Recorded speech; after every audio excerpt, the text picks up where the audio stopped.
জামায়াতে ইসলামী এবং ইসলামী আন্দোলন বাংলাদেশ তাদেরকে আমাদের একটা গুরুত্বপূর্ণ প্রশ্ন করতে হবে। তারা উভয় শরিয়া আইনের কথা বলেন যদি ক্ষমতায় আসেন। যদি আপনি ইসলামী ধারাকে রাইট উইং বলেন সেটা ভুল হবে, মানে গ্রসলি যদি বলেন। যেমন জামাতি ইসলাম একটা ইলেকট্রাল পলিটিক্স করে, যেমন ট্রাম্প একটা ডানপন্থী রাজনীতি করেন, তার হোয়াইট সুপ্রিমেসি, ওর সাথে ধর্ম সেভাবে নাই, মূলত একটা রেশিয়াল সুপ্রিমেসি।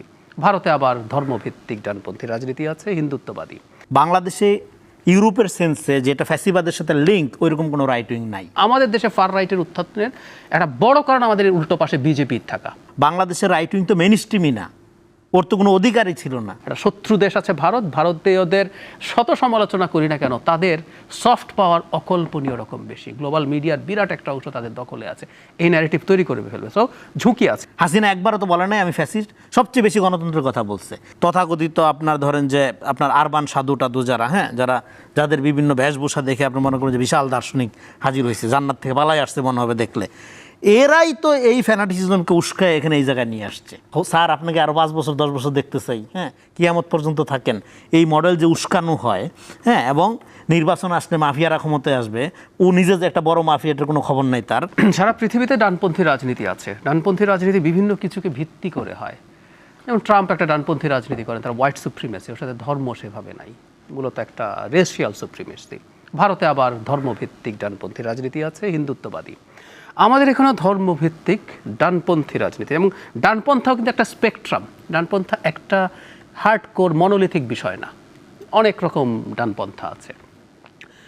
প্রাথমিকভাবে আমরা যদি ভাগ করি, সেটা হচ্ছে আমাদের কনস্টিটিউশনাল যে ফ্রেমওয়ার্ক, সেটা মেনে রাজনীতি করে এরকম কিছু দল আছে যারা নির্বাচনে যায়, ভোট করে। আবার কিছু রাজনৈতিক দল আছে যারা এই প্রসেসটাকে হারাম বলে, গণতন্ত্র। এক্সট্রিম বা ফার রাইট একটা গ্রুপ আছে পৃথিবীতে, যেমন ফার রাইটেরও উত্থানের যথেষ্ট টেন্ডেন্সি আছে, এবং আমাদের দেশে ফার রাইটের উত্থানের একটা বড় কারণ আমাদের উল্টো পাশে বিজেপির থাকা। মানে আপনি বিজেপি যখন হিন্দুত্ববাদী রাজনীতি করবে, অ্যান্টাই মুসলিম, তখন সেটার একটা রিয়াকশন আমাদের এখানে তৈরি হওয়ার, ভারতেও হতে পারে, আমাদের এখানে তৈরি হওয়ার সম্ভাবনা আছে। এখন ডানপন্থা যদি কনস্টিটিউশনাল ডানপন্থা হয়, দ্যাটস কোয়াইট ওকে, এটা থাকবে, এটা থাকে, এবং সে ভোটে আসবে, ভোট থেকে যাবে। কিন্তু আমাদের এখানে এক্সট্রিম যে ডানপন্থা, র্যাডিক্যাল রাইট বা ফার রাইট, সেইটার উত্থানের প্রবণতাও দেখছি আমরা। আমার কাছে ওইটা র্যাদার খুবই অ্যালার্মিং। আর আমি আমাদের যে ট্রেডিশনাল যে কনস্টিটিউশনাল ডানপন্থা, এটা নিয়ে আমার একটা প্রশ্ন আছে, আমি সেই জায়গায় আসবো। তো ওইটা যদি হয়, ওইটা তো 5 আগস্টের পরবর্তী সময়ে যথেষ্ট দেখেছি আমরা। তারা বিভিন্ন ক্ষেত্রে তাদের শোরগোল বেড়েছে, এটা হয়তো আগেই ছিল, কিন্তু শোরগোল বেশি করতে পেরেছে, এবং সরকার খুব টাফ ব্যবস্থা নিতে পারে নাই। বহু ক্ষেত্রে তারা এই কাজগুলো করেছে। সো এটা নিশ্চিতভাবে অ্যালার্মিং। এবং আমি একটা জিনিস কথা বলতে চাই, মানে আমরা তো বিচ্ছিন্ন দ্বীপ না, এবং আমরা যদি গ্লোবাল পলিটিক্স এবং জিও পলিটিক্স না বুঝি, আমরা আসলে এই জটিল পৃথিবীর মধ্য দিয়ে যেতে পারবো না। আমি প্রায় এই উদাহরণ দেই, ইরাক ধ্বংস করার জন্য ওয়েপন অফ মাস ডিস্ট্রাকশন লাগে নাই, জাস্ট একটা ন্যারেটিভ তৈরি করে ইরাক ধ্বংস করে দেওয়া গেছে। আর আমাদের তো ন্যারেটিভটা তৈরি করার মতো কিছু সাবস্ট্যান্সিয়াল এভিডেন্স আছে, সাবস্ট্যান্টিভ এভিডেন্স আছে, আপনি এগুলো করতে পারেন। একটা শত্রু দেশ আছে ভারত, ভারতীয়দের শত সমালোচনা করি না কেন, তাদের সফট পাওয়ার অকল্পনীয় রকম বেশি। গ্লোবাল মিডিয়ার বিরাট একটা অংশ তাদের দখলে আছে, এই ন্যারেটিভ তৈরি করে ফেলবে। সো ঝুঁকি আছে। আমি বলছি না বাংলাদেশে ফার রাইটটা অনেক শক্তিশালী হয়ে গেছে। শেষ করবো এটুকু দিয়ে, সময় বেশি নাই। আমাদের যারা কনস্টিটিউশনাল পলিটিক্স করেন, দুটো বড়, মানে তুলনামূলকভাবে বড় দলের নাম বলি, জামায়াতে ইসলামী এবং ইসলামী আন্দোলন বাংলাদেশ, তাদেরকে আমাদের একটা গুরুত্বপূর্ণ প্রশ্ন করতে হবে। তারা উভয় শরিয়া আইনের কথা বলেন যদি ক্ষমতায় আসেন। আচ্ছা, আপনি শরিয়া আইন কায়েম করবেন, এবং শরিয়া আইন কায়েম করে আপনি ধরুন জনগণকে বললেন আমাকে ভোট দাও, আমি শরিয়া আইন কায়েম করবো, আমি ক্ষমতায় গেলেন, জনগণ আপনাকে ভোট দিয়ে এনেছে, আপনি কি এই ইলেকটোরাল প্রসেস রাখবেন? খেয়াল করি, এটা খুব জরুরি প্রশ্ন। আপনি আসলেন এবং বললেন শরিয়াতে ইলেকটোরাল প্রসেস নেই, তাই আমি কনস্টিটিউশন অ্যামেন্ড করে আমি এটা বাতিল করে দিলাম। সো আপনি বলবেন আপনার যুক্তি কি? জনগণ আমাকে চেয়েছে, আমি এসেছি। ওই রাজনৈতিক দল কি অপারেট করতে পারে? খেয়াল করুন, আমরা ওকে বলছি তোমাকে যদি জনগণ চায় আসতে দেব, ধরলাম ও আসলো, 10 বছর পর জনগণ ওকে আর চায় না, কিন্তু ওই প্রসেসটা তো বন্ধ করে ফেলতে পারে। সো আমি এই প্রশ্ন রেইজ করতে চাই, এই দলগুলো যারা ইসলামী বললেই তো আপনাকে এক ধরনের শরিয়ার কথা আসছে, আপনাকে ক্লিয়ারলি বলতে হবে আপনি আসলে কি চান না চান, কোথায় চান, কোন আইন, শরিয়া বললে কতটুকু চান, কোন আইন চান, কোরআনেরই সব আইন চান কিনা। আমাদের সব কোরআনের আইন আমাদের এখানে নাই, আমরা চুরির জন্য হাত কেটে ফেলি না, আমাদের সুদ হারাম না, কোরআনে স্পষ্টভাবে হারাম বলা আছে কোনটা কোনটা করবেন, এবং আবারও বলছি ইলেকট্রাল প্রসেস থাকবে কিনা এগুলো সব ক্লিয়ার করতে হবে। আপনি আসবেন, এরপর বলবেন যে ইসলামী শরিয়াতে তো মানে কোনো ধোঁয়াশা রেখে না না, কারণ যদি সেটা হয়, যদি উনি বলেন ম্যান্ডেট নিয়ে এসেন ভোট বন্ধ করবো, তাহলে আপনার রাজনীতির অধিকার নাই, এটা হলো জরুরি কথা।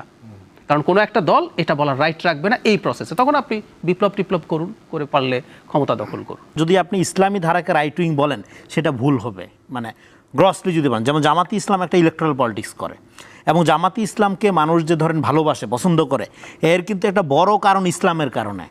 এমন না যে জামাতি ইসলামের ডেমোক্রেটিক প্রসেসের কারণে জামাতকে ভালোবাসে, কারণ তো আরও তো ডেমোক্রেটিক পার্টি আছে, ভোটের পার্টি আছে সেক্ষেত্রে।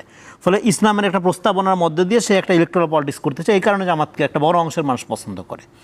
কিন্তু এখানে ডেফিনেটলি তো, এবং সে একটা মডারেট ইসলাম করতে চায়, তার সাথে রেডিকুলেটির কোনো সম্পর্ক নেই।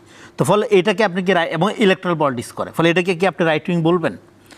এটা একটা প্রশ্ন হতে পারে। আবার এক্সট্রিম রাইট উইংয়ের কথা যেটা বলা হলো, বাংলাদেশে এটা থাকলে তো হাসিনা রেজিম এতদিন টিকার কথা না। যদি একদম মিলিটেন্ট রাইট মানে ইসলামী ফোর্স যেটা, এটা দেখা যাচ্ছে না, হাসিনার আমলে অন্তত দেখা যায়নি। এখানে যেটা আছে এটা ফ্যানাটিসিজম। এবার এই ফ্যানাটিসিজমটাকে আপনি যে রাইট উইং বলেন, সেটা কি আপনি বলতে পারবেন কি, একটু চিন্তা করতে হবে। এবং এই ফ্যানাটিসিজম কারা তৈরি করছে? এই ফ্যানাটিসিজমকে যদি আপনি রাইট উইং বলেনও, তর্কের খাতিরে ধৈর্য নিলাম যেটা একটা রাইট উইং আপনি বলতেছেন, তাইলে এই right wing driven by left wing. এখানে লেফট বুদ্ধিজীবী যারা তথাকথিত আপনার ধরেন যে আপনার আরবান সাধু টাধু যারা, হ্যাঁ, যাদের বিভিন্ন বেশভূষা দেখে আপনি মনে করেন যে বিশাল দার্শনিক হাজির হয়েছে, জান্নাত থেকে পালাই আসছে মনে হবে দেখলে, এরাই তো এই ফ্যানাটিসিজমকে উস্কায় এখানে এই জায়গায় নিয়ে আসছে।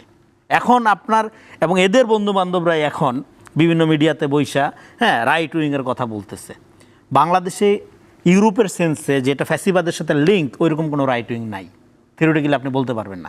কেননা এইখানে তো হাসিনার আমলে 15 বছর টুপিদারি দেখলে পিটায় মারা হয়েছে, এখানে তো নির্যাতিত ছিল এই অংশটা, এবং এখানে অভ্যুত্থানের মধ্যে দিয়ে হ্যাঁ রাইট উইং শক্তিশালী হয়েছে, এবং এটা রাইট উইংয়ের অংশগ্রহণ ছিল। অভ্যুত্থান তো কোনো ইডিওলজি ছিল না, কিন্তু রাইট উইংও ছিল এখানে। কিন্তু কোন অর্থে ছিল? এখানকার রাইট উইং তো ভাই 15 বছরের ভোটাধিকার, গণতান্ত্রিক অধিকার, তার মানবিক অধিকার, রাইটসের জন্য আন্দোলন করতেছে। ফলে ইউরোপে যেরকম রাইট উইং বলতেই একটা ফ্যাসিস্টিক আপনার ক্ষমতা কাঠামোর সাথে সংযুক্ত একটা ফোর্সকে বোঝানো হয়, বাংলাদেশের রাইট উইং তো মেইন স্ট্রিমই না, ওর তো কোনো অধিকারই ছিল না, তো তৃতীয় শ্রেণীর নাগরিক আকারে ছিল এখানে, হ্যাঁ। তো ফলে সেদিক থেকে আমি শেষ করি, এই জন্য আমাদের এখানে যদি আপনি এইভাবে একটা রাইট উইংকে ডিফাইন করে ফেলেন, তাহলে আপনি এই যে ফ্যানাটিসিজমকে ব্যবহার করে স্যার আপনাকে আরও 5 বছর 10 বছর দেখতে চাই, হ্যাঁ, কিয়ামত পর্যন্ত থাকেন, এই মডেল যে উস্কানো হয়, হ্যাঁ, এবং নির্বাচন আসলে মাফিয়ারা ক্ষমতায় আসবে, ও নিজে যে একটা বড় মাফিয়া, এটার কোনো খবর নেই তার।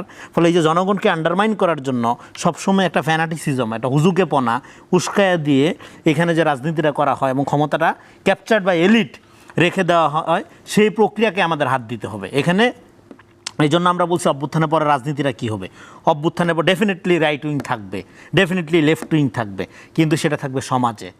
ইভেন গণতন্ত্রকে আপনি যদি একটা ইডিওলজি আকারে চর্চা করেন, ইট বিকাম ফ্যাসিস্ট, ইট বিকাম ফ্যাসিজম। হাসিনা একবারও তো বলে নাই আমি ফ্যাসিস্ট, সবচেয়ে বেশি গণতন্ত্রের কথা বলছে। ফলে এই জন্য আমরা বলছি রাষ্ট্র হবে ভ্যালু বেসড, ইডিওলজি থাকবে সমাজে। আমরা এমন একটা রাষ্ট্র কায়েম করতে চাই যেখানে ইডিওলজির ভিত্তিতে রাষ্ট্র আমাকে, আমার পরিচয়ের ভিত্তিতে আমাকে চিহ্নিত করবে না, বিচার করবে না, আমাকে সে ট্রিট করবে নাগরিক হিসাবে। এই জন্য আজকে আমরা যদি হরে দরে রাইট উইংয়ের কথা এভাবে বলি, তাহলে আমাদের বুঝতে হবে যে আমাদের এই সমাজে যে একটা ফেথ ফ্রিডম ভিত্তিক রাষ্ট্র আপনার লাগবে। টুপিদারির কারণে আপনি কাউকে অসম্মানিত করতে পারেন। আবার কেউ ধরেন হ্যাঁ আপনার রবীন্দ্রসঙ্গীত করতে চায়, বা ধরেন তার যে তথাকথিত ট্রাইবাল বাঙালি সংস্কৃতি করে, একটা ট্রাইব, পাহাড়ি একটা ট্রাইব, অন্য একটা ট্রাইব, এই ধরো বিভিন্ন ট্রাইব